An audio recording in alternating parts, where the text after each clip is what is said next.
Hi students, 12th standard computer application போட்டாலும் top most important 5 mark அந்த வீடியோவில் பார்க்க போகிறோம்.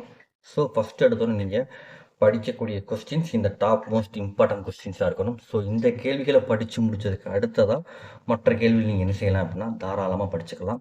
ஏன்னா எப்போ எந்த எக்ஸாமுக்கு நம்ம ஃபஸ்ட்டு படிக்க ஸ்டார்ட் பண்ணாலும் சரி இம்பார்ட்டன்ட் கொஸ்டின் தான் படிக்க ஸ்டார்ட் பண்ணணும். ஸோ ஃபஸ்ட்டு இந்த இம்பார்ட்டன்ட் கொஸ்டினை படித்து முடிச்சிருங்க.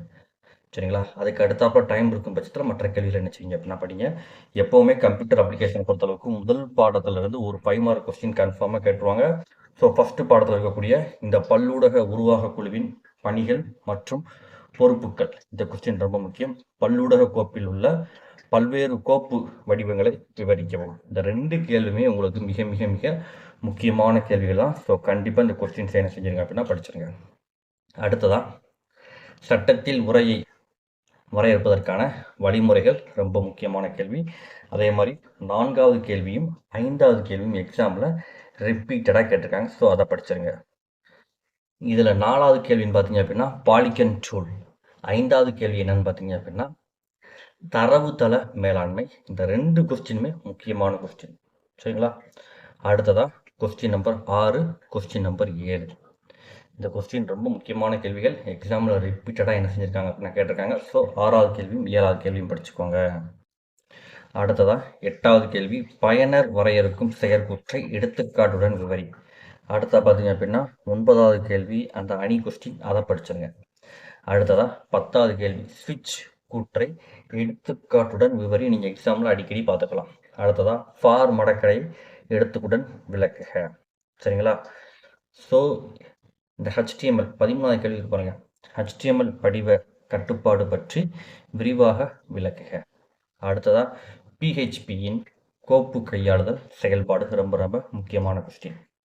அதே மாதிரி 16வது கேள்வி கணினி வலையமைப்பின் நன்மைகள். 15வது கேள்வி டியூப் கணினி வலையமைப்பின் சமூக பயன்பாடு குறித்து விளக்குக. இதுவும் ரொம்ப முக்கியமான ஒரு கேள்விதான். அடுத்ததாக அக இணையம் புற இணையம், இதுவும் ஒரு முக்கியமான கொஸ்டின். இதில் உள்ள எல்லா கொஸ்டினுமே உங்களுக்கு எக்ஸாமில் ரிப்பீட்டடாக கேட்ட கொஸ்டின் தான் என்ன செஞ்சிருக்கேன் அப்படின்னா கொடுத்துருக்கேன். ஸோ இதில் உள்ள எந்த கொஸ்டினையும் விட்டுட்டு நீங்கள் என்ன செய்யக்கூடாது அப்படின்னா படிச்சிடக்கூடாது. ஓகேங்களா? அதே மாதிரி 18, 19, 20 இதெல்லாம் ரிப்பீட்டட் கொஸ்டின் தான். ஓகேங்களா? ஸோ இதே மாதிரி உங்களுக்கு இம்பார்ட்டன்ட் 2 மார்க் அண்ட் 3 மார்க் வேணும் அப்படின்னா கமெண்ட் பாக்ஸில் கமெண்ட் பண்ணுங்கள். ஓகேங்களா? ஸோ இம்பார்ட்டன்ட் 2 மார்க் அண்ட் 3 மார்க்னு உங்களுக்கு தனியாக ஒரு வீடியோ என்ன செய்கிறேன் அப்படின்னா அப்லோட் பண்ணுறேன். ஸோ இதில் இருக்கக்கூடிய கேள்விகள் பார்த்தோம் அப்படின்னா உங்களுக்கு மொத்தமாகவே ஒரு 30 கேள்விக்கிட்ட தான் என்ன செஞ்சுருக்கோம் அப்படின்னா கொடுத்துருக்கோம். ஸோ இந்த 30ஐயுமே நீங்கள் என்ன செய்யணும் அப்படின்னா கட்டாயமாக கண்டிப்பாக நீங்கள் என்ன செஞ்சிடணும் அப்படின்னா படிச்சிடணும். எந்த கேள்வியும் விட்டுறாதீங்க. அதான் ரொம்ப முக்கியம். ஏன்னா எக்ஸாமில் பொறுத்தளவுக்கு புக் பேக் கொஸ்டின் கேட்குறாங்க. அதே சமயத்தில் புக் இன்சைடு கொஸ்டின்ஸும் நமக்கு என்ன செய்கிறாங்க அப்படின்னா கேட்குறாங்க. ஸோ அந்த புக் இன்சைடை தவிர்த்துட்டு நம்ம புக் பேக்கை எழுதணும் அப்படின்னு நினச்சிங்க அப்படின்னா இம்பார்ட்டன்ட் கொஸ்டின்ஸ் எல்லா கொஸ்டின்ஸுமே நீங்கள் என்ன செய்யணும் அப்படின்னா தரவாக படிச்சிருக்கணும். அப்படின்னா தான் நம்மளால் எல்லா கேள்விகளும் நல்லா கண்டிப்பாக அட்டன் பண்ண முடியும்.